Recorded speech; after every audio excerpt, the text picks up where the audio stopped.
ኢሳይያስ 53ኛው ምዕራፍ ላይ እንደዚህ አለ።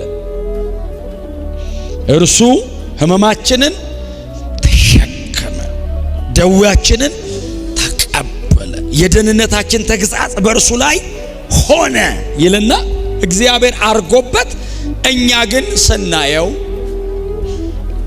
ከ700 ዓመት በፊት ኢሳይያስ ባየው በዚህ ትንቢት በሰቃዮቹ በአንዳቸው ውስጥ ገብቶ የጻፈው ይመስላል።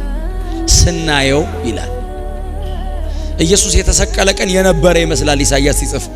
ይህንን ሁሉ የኔን ወስዶ ተሸክሞ እኛ ግን ስናየው በእግዚአብሔር እንደተቀሰፈ እንደተጎዳ ቆጠር። ይሄ የተረገመ ነው አልን። የኔ ነው ያ የክሮስን ቢዩቲ ማየት ያለብህ ያ መልክ የኢየሱስ አይደለም የጥላውን። እሱማ የውበት መደምደሚያ ነው። እሱማ የሰማይ ብርሃን ነው። እሱማ የእግዚአብሔር ክብር ነው።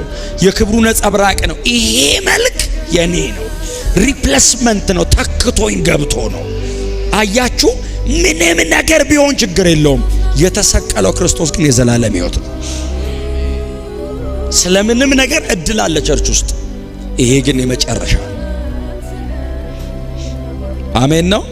ስለምንም ነገር ወደፊትም ቢሆን እናወራለን። ስለዚህ ጉዳይ ግን ብዙ አናወራም። አንዴ ሁለቴ ነው የምንኖረው። ከዛ በኋላ አንደግመው። አልቀበልም ካለ ረግመን ነው የምንሄደው።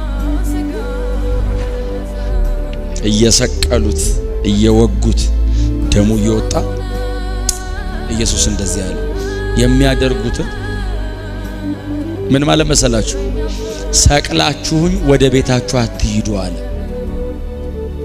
ታዲያ በእኔው በኩል አቋርጣችሁ ግቡ አለ።